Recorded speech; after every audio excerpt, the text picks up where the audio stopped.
On episode 452 of the 40 Plus Fitness podcast, we meet Sharkie Zartman and discuss her book, When at Aging: How to Stay Fit, Free, and Love Your Retirement.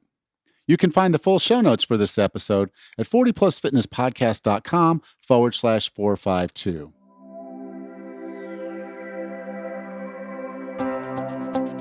Have you decided you're ready to make a change?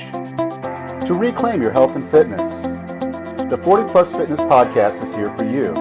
I'm your host, Alan Meisner. I'm an NSAM certified personal trainer with a specialization in corrective exercise and fitness nutrition. Let me be your coach as you find your way on your health and fitness journey. All right, let's go. This episode of the 40 Plus Fitness Podcast is sponsored by Real Paper. A year and a half ago, my wife and I moved to Bocas del Toro, Panama. It has opened our eyes to many things that you don't get exposed to in the United States. One is how much waste we humans create, and another is how impoverished people often live in unsanitary conditions. Real Paper is a company that's working on both of these issues. Real Paper sells toilet paper made from 100% bamboo, which grows faster, requires less water, creates more oxygen, aka less greenhouse gases, and doesn't require replanting after harvesting. Yes, sustainable toilet paper is available for you now, conveniently shipped for free to your home. Not only is the toilet paper sustainable, all of the packaging is as well. There's no plastic. You hear that? That's the plastic from the last pack we purchased at the grocery store. Living on an island, we're in a constant battle with plastic. It's everywhere, and it takes decades to decompose. Real Paper is also working to tackle the sanitation problem by providing composting toilets to impoverished communities. That's another thing I was introduced to here in Bocas. You can take something that would otherwise be unsanitary and spread disease, but when you treat it properly, you can take it and make it something useful, fertilizer. Real Paper has partnered with a company to do just that. I often joke that my health and fitness vision is to be able to wipe my own butt at 105. If I have any say about it, it'll be Real Paper on the toilet roll. Go to 40plusfitnesspodcast.com/TP and use the discount code 40plus. That's 40PLUS to get 25% off. We must begin treating the earth better, and you can do it by going to 40plusfitnesspodcast.com/TP and get 25% off with the discount code 40plus. Thank you for supporting the show by checking out this wonderful company. Hey, Raz, how you doing? Great. How are you today, Alan? I'm doing pretty good. Feeling really good. As life has it, things are really, really good, and things are opening up here in Panama, so it looks like my wife and I are going to get an opportunity to come back to the States for a little while, visit family. We've been storing all of our crap, what crap we have left. You say you sold everything, but we didn't sell everything. We ended up with a whole garage full of stuff that's in our daughter's garage. So I'm feeling kind of bad that it's been there for as long as it's been there, because we moved it all in there over a year ago. And so she's like, she's really cool about it. Actually cooler than I would be.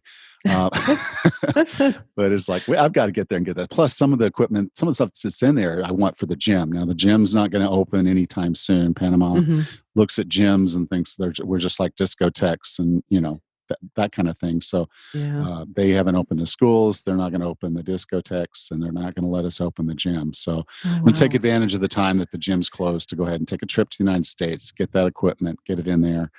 So when people do come back, it's going to be a pretty cool place. Awesome. All right. Sounds great. So let's go ahead and introduce today's guest. All right. Our guest today is a former volleyball athlete and champion competitor at UCLA, where her jersey was retired. She was a member of the USA Women's National Volleyball Team, the USA All-American, and also competed in the Women's Professional Volleyball Association for 5 years, and is a member of the California Beach Volleyball Hall of Fame.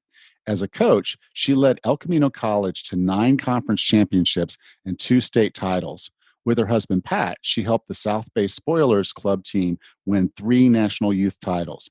She holds degrees in kinesiology and instructional technology. She teaches health and fitness at the community college level and hosts Sharkie's Pep Talk on Healthy Life Radio, where she motivates people to take charge of their health and wellness. With no further ado, Here's Sharkie Zartman. Sharkie, welcome to 40 Plus Fitness. Thank you, Alan. Happy to be here. You know, as someone who kind of grew up being an athlete, I have to say I love the title of your book, Win at Aging, How to Stay Fit, Free, and Love Your Retirement. I just like that whole concept of winning this thing is just really, really uplifting. Well, thank you. We all want to win, right? So it's an empowered approach to life and aging.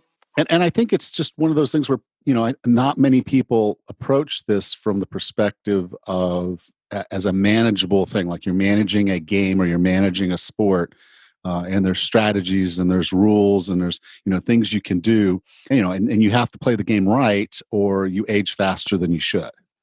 Right, exactly. And that's what I'm trying to get out there because I see a lot of people that hit a certain age. I think 50 is probably the age where most people kind of go, oh my gosh, what's going on? Yeah. This is crummy. What can I do? And so, yeah, this is meant to help. Good. And I think it will, because some of the things you share in here, I think are they're just classic. They're things that we all should be doing, whether we're 15 or 85, you know, because we want to live a long, healthy life here. And it's not about longevity. It's about having a quality of life, which is part of what the winning is about. We've got to do the right things. Exactly. It takes work. Everything worthwhile does. So in the book, you share what you call some rules of aging, because, you know, we're approaching this like a game. And if we want to win, we need to know the rules. Can you go through some of the rules of aging so anyone getting ready to age knows how to play the game? Sure. Well, I came up with these, so you probably won't find them anyplace else. But as I was going through studying the process and comparing it to sports, I thought, well, as an athlete, you need to know the rules of the game. So here's the ones I came up with. And the first thing is every living thing ages. And so it's not something that we can avoid, but we can control it. So that's the good news. But we're all going to go through some kind of process with aging. It's not, the only alternative is actually leaving the planet. So it's something we're all going to do. And if we're lucky, right? And also, I want to make sure that people know that you can live a healthy, fulfilling life at any age, but it does take work. We can't just do nothing. Like when we were younger, don't you remember getting away with stuff like partying all night and feeling great the next day? But that's not going to happen as we get older. And so we have to realize that it does take work if we want to have a positive, vibrant life as we get older. And here's one that I want people to know. We are responsible for how we handle the aging process. Our doctors can only do so much. And I think a lot of times we just say, oh, I don't feel good. My doctor will take care of me. Well, that's not the way it is in winning at aging. We have to be responsible for our lifestyle and how we feel as we get older. Because the doctor is just going to bring us back from disease, right? That's what they do. And so, but another thing that I think is really cool is the rate of aging is actually related to our lifestyle, our attitude, and genetics. And the cool thing is that we can control 2 out of those 3 things. Obviously, we can't control genetics, but we can control our lifestyle and our attitudes. And so that's what we need to focus on. And then the physiological and psychological conditions are really more important than our chronological age. So in other words, don't you know people that are 80 that are vibrant and healthy, and other people have all sorts of physical and mental problems? And so it's not really the age. So it's, again, a lot of these things are controllable. We don't get older at the same rate and have the same conditions. It's an individualized process. And when it comes to aging, it doesn't matter who you are. It matters what you do. And also, we have to respect aging. Okay, I call aging in the book a bitch. So respect, study, and understand the beast, or she will take away your quality of life. And again, how we age is up to us. We need to get in the driver's seat. We need to get behind the wheel. We need to stop being a passenger and a backseat driver. And so that's the rules of aging, and understanding those things is how we're going to win. Awesome, awesome. Now, in the book, when you talk about getting healthy, I guess, or dealing with our aging, you used an acronym, and I'm like one of these. I go crazy for acronyms. I love them, but your acronym is RAP. Can you tell us about what the pieces are of RAP and why each is important? Right. I call it the power of rap. And it's really getting your mind on board, because most people focus on their bodies. But if your mind isn't on board, you're not going to get the results that you want. And so the mind and body have to be working together. And the three characteristics as an athlete that I think all top athletes share are resiliency, that's R, accountability, and purpose. And so, did you want me to go through those three and explain them to you? Yes, please. Okay, so resiliency, aging's a challenge. And so we have to, if we're going to take this path, which most of us are going to do, we have to toughen up. And as an athlete, when if you played a sport, you didn't probably moan and groan or quit when you lost a game or something happened. You know, you stepped up, went back to practice, and you did it again, and you tried again. And so that's what we have to have, resiliency. If we get knocked down, we need to brush it off, get back up, and keep going. And so winning at aging is tough. It's not for wimps, that's for sure. And so we have to quit complaining and just say, okay, this is the way it is, and I can do this, and I'm going to control what I can control. And so the Rocky movies are a great example of resiliency. How many times did that guy get knocked down and get back up? So, and the second one is accountability. And I think we have a serious problem with accountability in our society today. It's like nobody wants to take responsibility for their choices, right? Yeah. So, but as we get older, we have to start doing that. We have to take a look at what got us where we are today.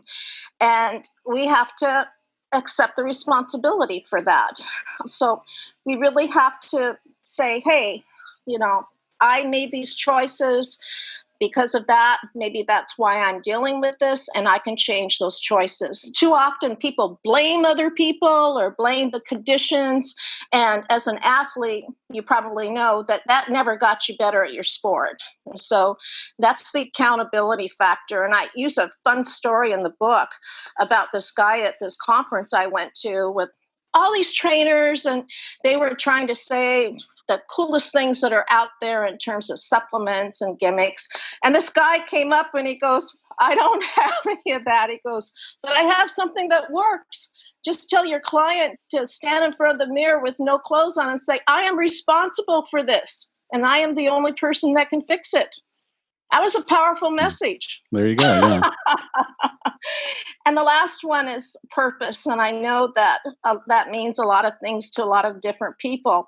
But basically, it's knowing what you want and start being excited about getting it. I think too often early in our lives, we're trying to make ends meet. We're taking care of our family. We're concerned about our careers. But a lot of times after 50, now's the time for us to kind of go, hey, what do I really want?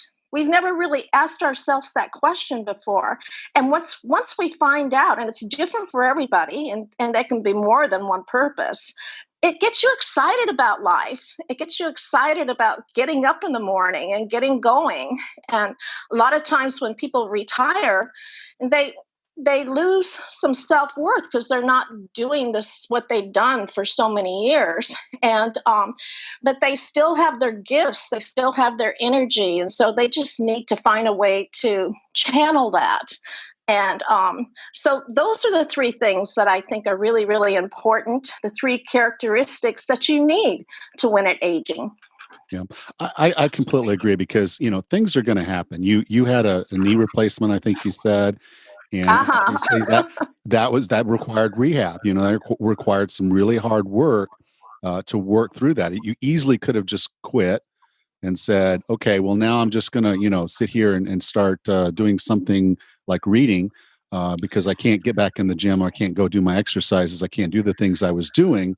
But you did the rehab, so now you can. Right. And I got to tell you, anybody that's considering a knee replacement, it's it's not an easy surgery to recover from. I was 6 hours on this machine every day that took my leg through different ranges of motion, and I had to do that to get back to 120 degrees on flexion and full extension, and it was hard and it was painful, but I went, there's no way I'm going to go have gone through that surgery and not come out better. Yeah, So, yeah, so you I got to do completely it. get it. Yeah, I tore a rotator cuff and went through, and I had the surgery on a Thursday and I was in rehab on Monday. I was like, I'm not playing around with this. I'm going to get this shoulder back as quickly as I possibly can. Good for Um, you. and then the other two, I think we can look at the blue zones and some of the other books that are out there, and they kind of make it clear. If we don't have a purpose, we don't have a fire, and if we don't have a fire, then that's not really the life we want to live anyway. Um, Right. and then after that, it's like, okay, so here you are, and you have this self awareness. What are you going to do about it? And we don't have necessarily, unless you hire someone, you don't have a coach out on the field telling you, okay, run this play, do that play, do this thing. You got to figure some of that out for yourself. But the Hmm. reality is that information's there. It's not rocket science. Even though the body's a really complex organism, we know the things we're supposed to be doing: eating whole food, moving, meditating, sleeping. We all know those things. So I think it's really important for folks to really wrap their head around all three of these in your wrap, because each and every one of them is important. You can't get there without all three of them. Yes. Yes. Now, you brought another concept into this thing, and again, it goes back to your sports and athletic days, the concept of playing offense and defense. Because I think most of us are thinking in terms of, well, we're going to play this game and play defense. I'm going to try to avoid getting older. I'm going to try to avoid hurting myself. I'm going to, try to avoid, some of the things that maybe I did in my 20s and 30s. That we're thinking of it from a defensive perspective. But you say we have to do both if we're going to win this game. We really do. Offense obviously is scoring. So if you're in a team sport, you want to score. And defense is preventing the other team from scoring. And actually, when you're in sports, I think a lot of times people focus more on offense, right? And Yeah. so, like a coach that wants to run and gun and just in basketball and get down and shoot within 8 seconds, and basically if you're successful, you're going to win, right? Because you get more opportunities at shooting. But a lot of times sports, they actually don't work enough on defense. And defense, if two teams are similar, um, defense is preventing the other team from scoring, right? And Yeah. so you need them both. You need them both. And so you need to be proactive in terms of offense. You need to go after a healthy lifestyle. It's on you. It's your responsibility.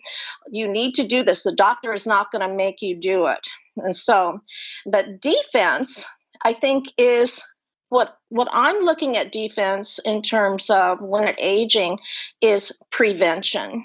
And taking a look at something like COVID, which hopefully will go away soon. We all hear the prevention: wash your hands, social distancing, masks, don't go to large gatherings, eventually have a vaccine. So COVID doesn't win. And so I think that we need to have both. And there's a lot of overlap between the two, but we can't just focus on one. We can't just focus on defense. We can't just focus on offense. Yeah. And I completely agree with you there. There was one thing I'd like to say is with COVID, and again, I agree with you. I hope this is something we get rid of and don't have to deal with again for a long, long time. But I hate the term social distancing because to me, it's a horrible, horrible choice of words. What we It want is is. we want physical distancing. We need social. Exactly. We need social. That's part of purpose. That's part of why I'm doing what I'm doing. So I don't want to socially distance myself from the people that I care about. I want to be in their No. lives. I want to be, not necessarily physically around them because that's part of the issue. I have to be smart about it. But I think the core of this is that defense isn't all that sexy. It's it's just washing your hands. Doesn't seem like a big sexy thing to do. Whereas you I know. get on the bike and go for a ride and you're enjoying the outdoors and you get in the Right. sunshine, feeling really good. The wind's on your face, and you break a record because you went faster this time than you've gone in a long, long time. So you have a new PR, and that's exciting. That's fun. That scoring is fun. Sometimes Right. the defense is just brush your teeth, wash your I hands. know. It's I know. it's so Prevention is not fun. yeah. Yeah. Offense is fun. Yeah, but Yes. but you still have to do both. Right. This episode of the 40 Plus Fitness Podcast is sponsored by Vault Health. Guys, we need to discuss the elephant in the room.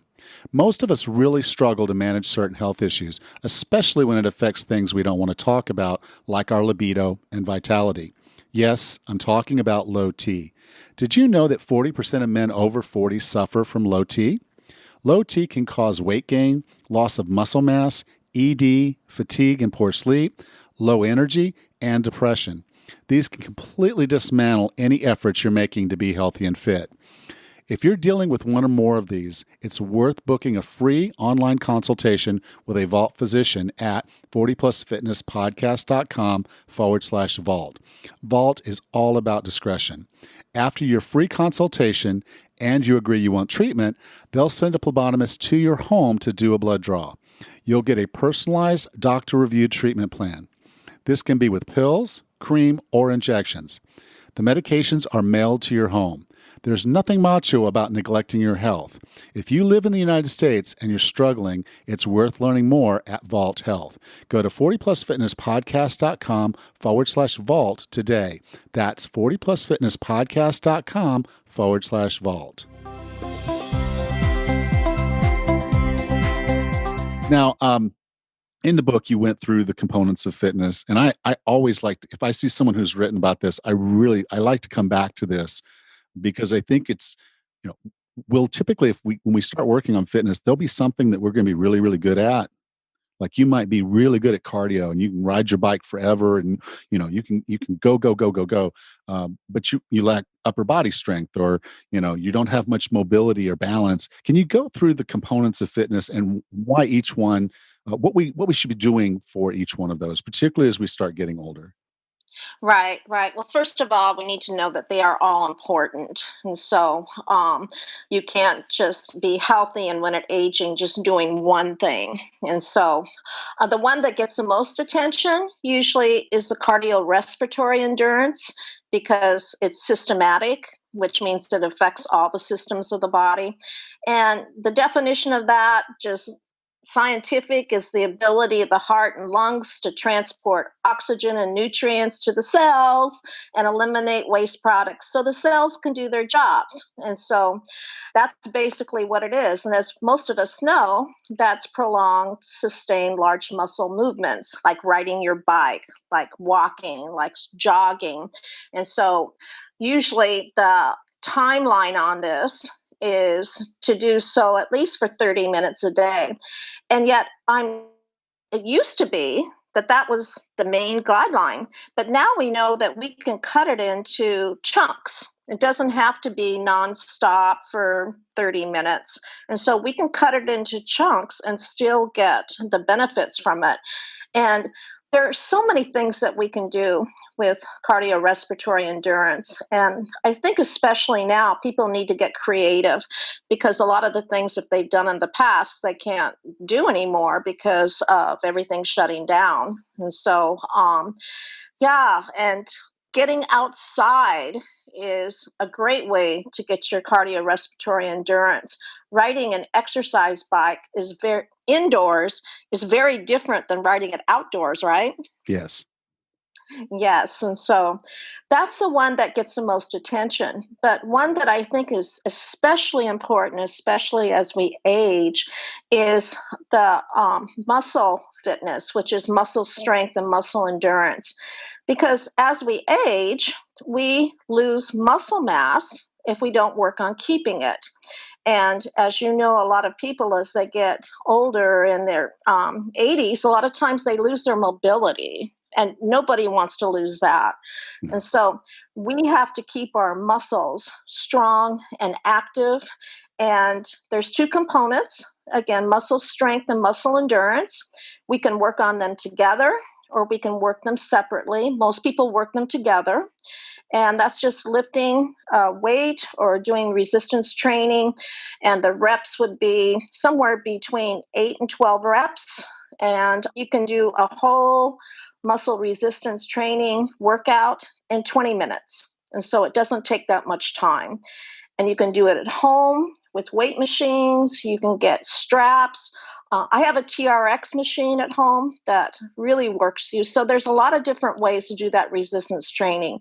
It's not just on the machines that you have at the gym. And so those two are very important. But flexibility is too, that range of motion present at a joint. I mean, we want to be able to move our bodies so we can get up off the floor, right? Yeah. And that involves stretching, making sure that we do work the joints through their full range of motion each and every day. And one of the best ways that I like to do it is through yoga. There's so many different yoga practices out there.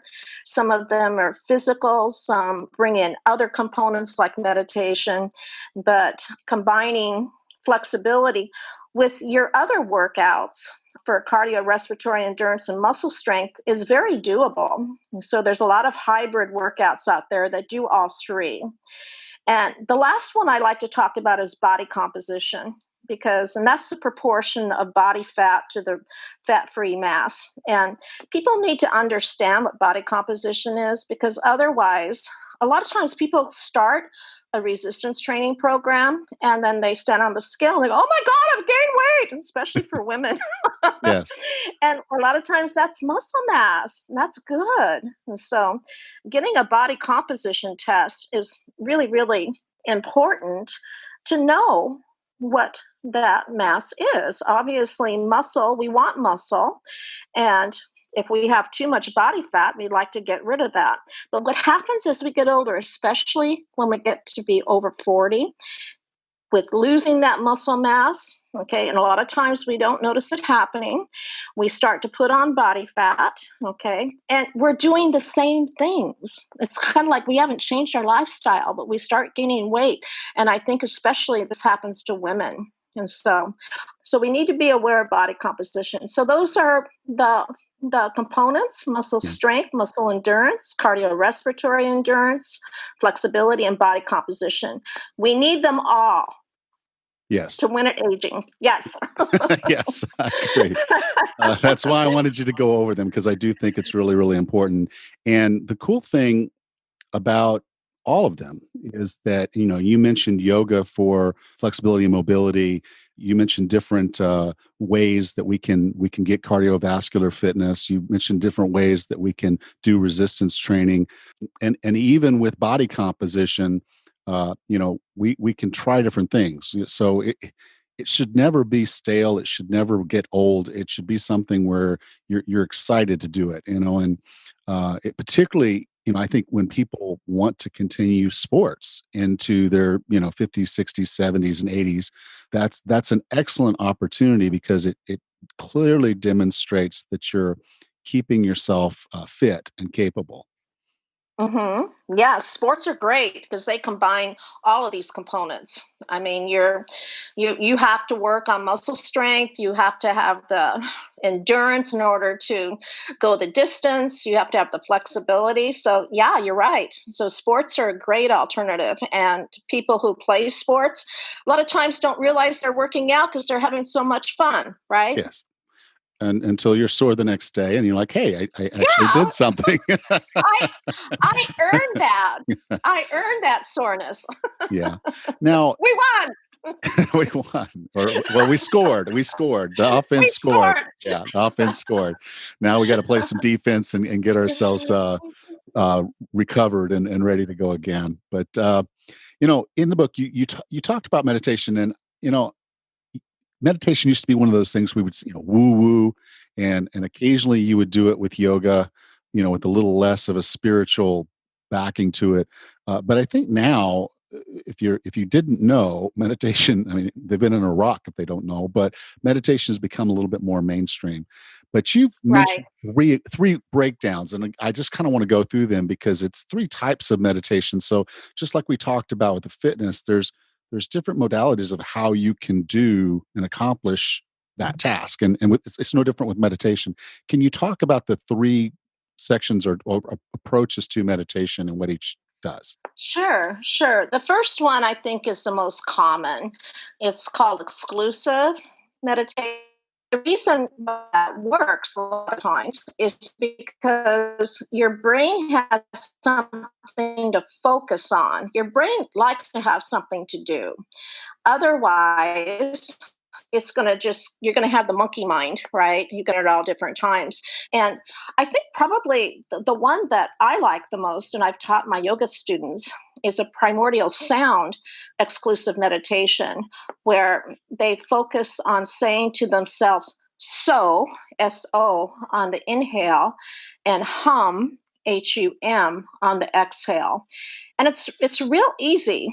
But for some people, it's hard because the mind likes to wander. And I tell my students, just go back. When your mind starts to wander, just go back. So on the inhale, hum on the exhale.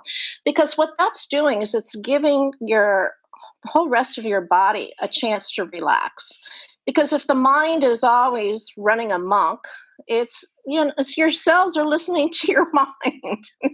And so if finally your mind has something to do that's just repetitive with just one thought, one thing, then your whole rest of your body gets to relax. And it's an easy exercise, meditative exercise to do. And a lot of my students just really enjoy it. And so they feel so much better afterwards. And you don't have to do it for very long. I learned this at the Chopra Center, Deepak Chopra. And when I first went into that meditation room, I couldn't sit still for 5 minutes. After learning this technique, I could be there for 30 minutes and it felt like 2 minutes. And so it's very powerful and it's very easy. The inclusive one is a little harder. And so this one, you're kind of letting in the thoughts.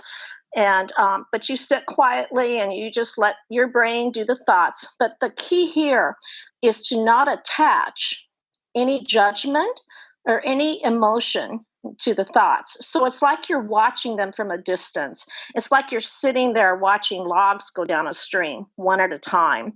And I've done this also in my class. Some of my students really like it because what ends up happening, you're watching yourself think. And the thoughts start to slow down. And eventually, sometimes the thoughts stop and you're just there totally relaxed in a meditative state. Isn't that cool? Yeah. And so that's a little harder than the exclusive. The mindfulness we can do every day doing anything. We don't have to sit down or lie down to do mindfulness. It's just being totally aware in the present moment.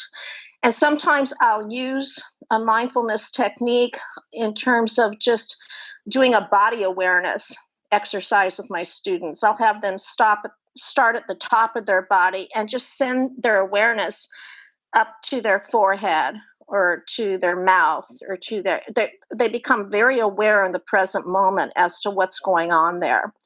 But we can do this at like when we're washing the dishes, instead of thinking about everything else going on in the past or future, we're just washing the dishes and just be right in that present moment. So the mindfulness, I think, is really cool because we can do that anywhere, anytime. And it's very, very relaxing and soothing. Most of us spend our time either in the past thinking about what we did and obsessing over what we did wrong, or we're worried about the future. So mindfulness is a technique on how to stay in the present moment. Yeah, and guys, washing the dishes counts as washing your hands. So, use that as some That's mindfulness good. time. That's good. That's good. And I've done all 3 of these, and you're right, the inclusive one is kind of the hardest one because invariably Right. I would think of something that I needed to do, and I was really Uh-huh. afraid to let that thought go, and it took me a while to say, "Okay, it's gonna come back around, I'll remember it, I know I will," but, yeah, you get Yeah. something that's big and you're like, "Oh, I gotta get that done," and, you know, Yeah. now I'm sitting here not doing it, and, so it's a little harder to balance. All of these are easier, particularly, I mean, other than the mindfulness, I think all of the other ones are much easier if you have some guidance. So, you can get Right. Right. apps or go on YouTube and get some videos, or to listen to. But when they're guided, it makes it just a little bit easier to get into it.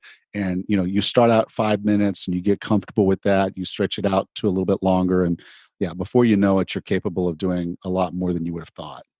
Right. Right. Have you ever done a guided meditation where they actually, the audio takes you to a place and describes the place, and you're actually using your mind to be there? Have you ever done that one? Yeah, yeah, I've done one of those. I subscribed to the Headspace app, and Oh, it okay. had it had all kinds of stuff in there, and it was part of that was the stress relief app, and so I was spending a lot of time with that. But yeah, they had the others. I've gone on YouTube as well and listened to a few where they're like, okay, you're going to leave your body and try to imagine yourself floating above you. You see yourself there, and Yeah. you go off to Yeah. this place where you don't feel any pain, you don't feel any regret, you don't feel any worry, Right. that kind of Right. thing. Yeah. Very cool. All right. Sharky, Sharky, Ah, I define wellness as being the healthiest, fittest, and happiest you can be. What are 3 strategies or tactics to get and stay well? okay. I'm going to take a holistic approach to this, if you don't mind. So, yeah, I'm a health professor and I teach holistic health. So I think we need to, and I'm going to talk about 3 that basically most of that.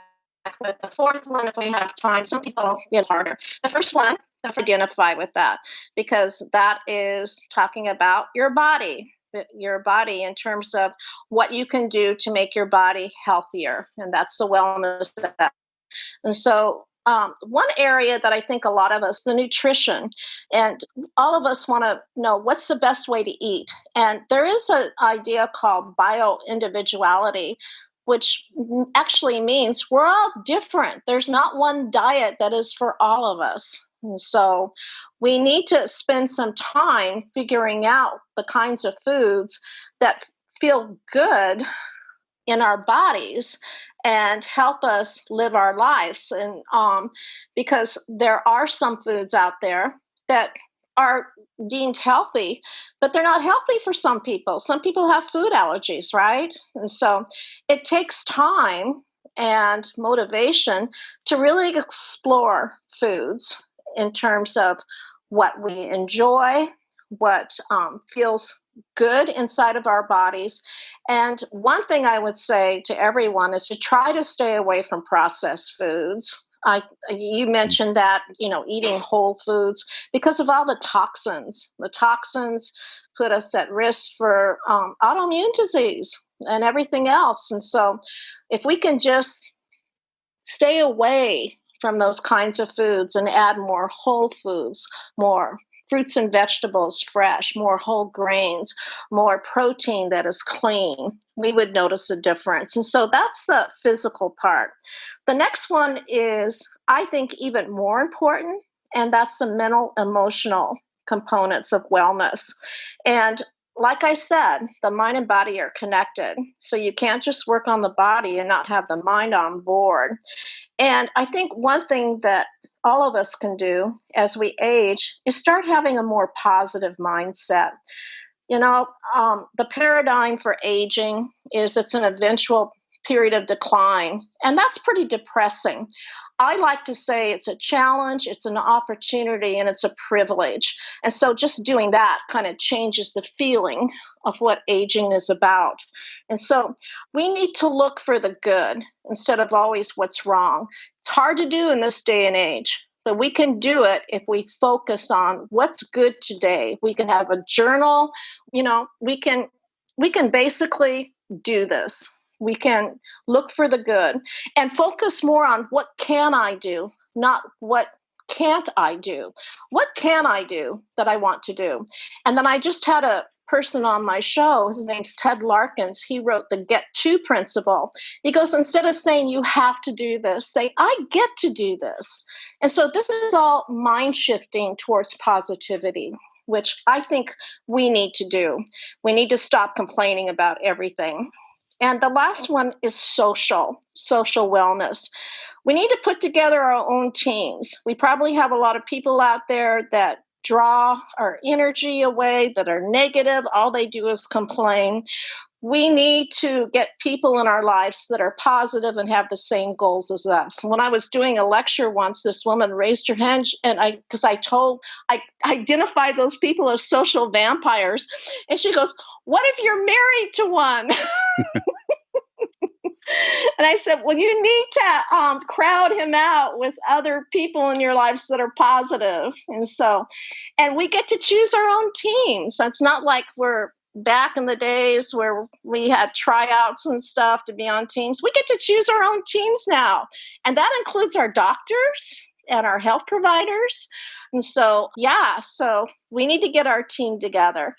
And the last component is spirituality.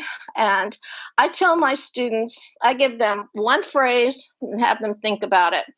Imagine that you are a spiritual being having a physical experience.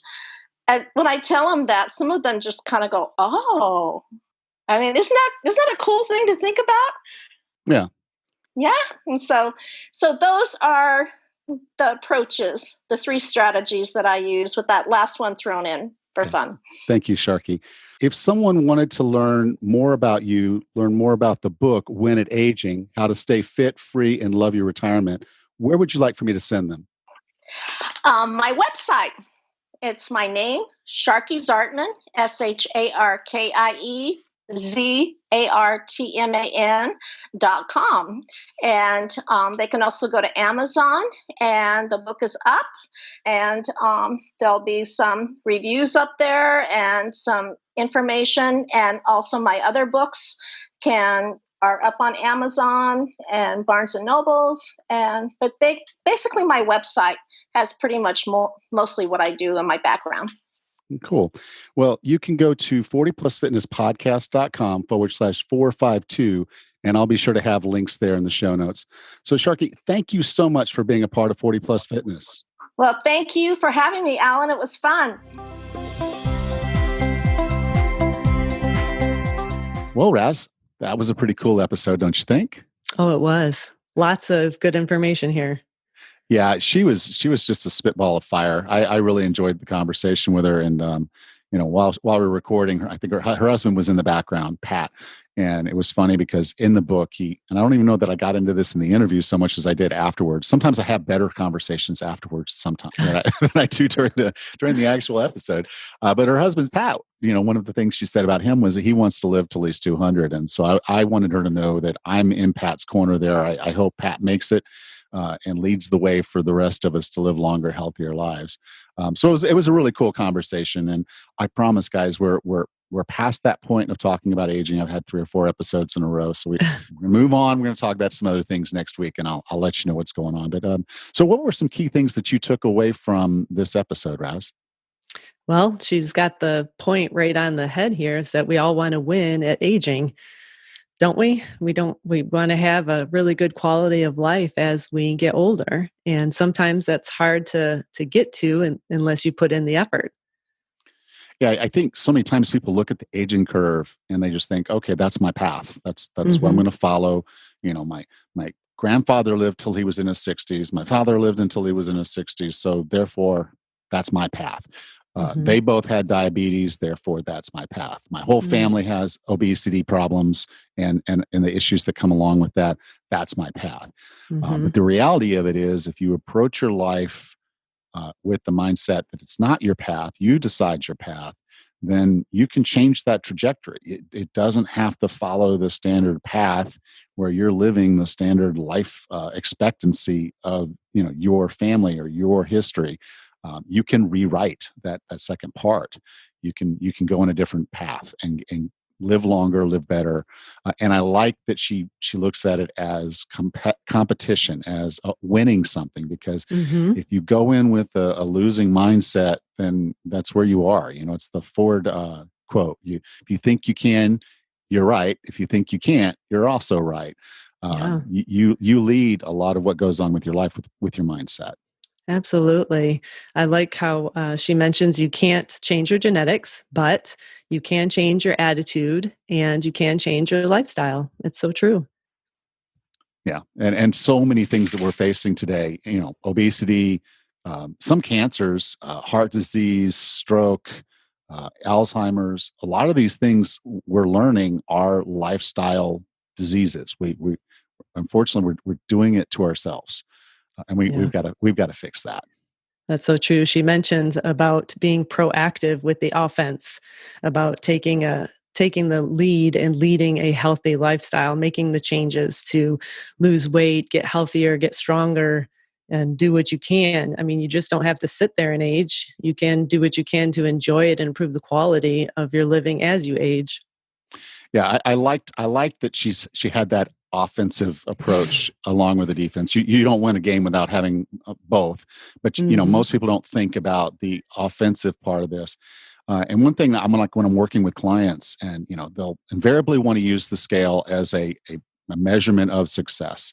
And Hmm. so I'll be working with them, and then they'll step on the scale, and they've gained a pound, and it's like tragedy. They just basically want to quit. And I'm like, if you look at it from the perspective of a football player, and I don't know how much you know about football, but in general, you have 4 downs to get 10 yards. So you have 4 plays to get the 10 yards that you want to get. And if the team goes out there on their first down and maybe they lose 3 yards, they ran to the left, and the guys on the left on their side wanted it more than our guys did. And we lost 3 yards on that play. We don't punt the ball. We don't stop. We don't quit the game and say, well, I'm just going to stop doing this. What we do is we know we have 3 more downs. We learn from that play. We say, hey, let's not run that play again. you know, Maybe later in the game we'll open things up, but let's not run that play right now because it's not going to work. It's not working for us the way we want it to. We got to get positive yards. So now we're looking at throwing the ball, or we're looking to run to the right, or we're going to do some kind of misdirection to take care of those aggressive players over there. But we do something different because we know we have more downs in us. We know we have more opportunity. So I agree with it. We can win this, but we have to think of it as a total game. Aging is not a thing that happens to you today. It's something that's happening every day. So you're in the Yeah. game every day, whether you want to or not. You just have to choose if you're going to continue to lose those 3 yards every single play, or if you're going to make some positive yardage here and there where the game lets you. And that being offensive minded gives you that opportunity to take advantage of things. That's absolutely right. And in the world of running, when you're out there running miles, things happen. It always does. You feel a hot spot and a blister comes on, so you stop and tend to it. You're feeling hungry, you stop and have something to eat. The whole point is that you're listening to what your body's telling you, and you do something about it. Again, you just don't have to wait around and see what happens next. You take control, and if you encounter a problem, you learn what it takes to fix it and get after it. Absolutely. All right. So, anything special going on for you coming up? No, just running miles. It's a cutback week for me, so just taking the miles a little light this week. But next week I'll be ramping back up again, and I'll have some double-digit days. Double digits. Love it. Yeah, it's my favorite. A lot of me time. A lot of You me time betcha. in those Yep, miles. Good for for you. sure. Thanks. Now, me, the cool thing is things are slightly opening up here in Panama. So it looks like I'm going to get a chance to come back to the States for about a month to, see some family, take care of a few things that I left undone in Pensacola. So we're looking at taking a trip there in October. So about a month from now, I'll be in Pensacola. Well, we're flying into Miami, and I'll spend a few days there. Then we're going to drive up to Pensacola, and we'll spend about a week there. Then we're going to drive up to Indiana near Chicago and spend about a week there, and then to Asheboro, North Carolina. Which, if you look at North Carolina, just point your finger right at the very middle of it. That's where Asheboro is. I'll go there for about a week, and then we'll come back down, and we think we might have to get one of those little speed tests, just to know that we're not infected before we get on the plane. Oh, yeah. Right now, they're charging about $250 for those COVID tests. So we have to have that right now. The way the rules are, we have to have that within 48 hours of getting on an airplane. So we'll go down into Miami area, get that test, wait out the results. I think it's supposed to be immediate now, but we'll see. We have to get one that we get an answer for relatively quickly. So, and I think they're like $250. Maybe the price will come down before then. I But hope so. we'll have the test. But yeah, we're driving all this. Other than we are going to fly into Miami. So we got a couple flights, and then we'll be into Miami, and then we're going to drive. So my wife and I'll get a lot of car time, a lot of podcasts, and a lot of audiobooks. Sure. That sounds awesome. Well, it is awesome. You start looking, well, okay, that's a 4.5 hour drive. That's a 6.5 hour drive. That's an 8 hour drive. That's a 12-hour drive. So lots of time in the car sitting. But if you're anywhere in between all those things, just reach out to me, Alan at 40 Plus Fitness Podcast. I'd love to hook up. We have a coffee or have a cocktail, depending on what time of day or night it is and how much further I've got to drive. So yeah, do reach out. Again, I'm around, so I do want to meet you if you're there. So do that. That sounds great. All right. Well, Rachel, you have a great week. Thanks. You too. Okay. So next time on the 40 Plus Fitness Podcast, we meet Dr. Lori Schmidt and discuss her book, The Ketogenic Key: Unlock the Secrets to Lose Weight, Slow Aging, Stop Inflammation, and Prevent Disease. Until then, have a happy and healthy week.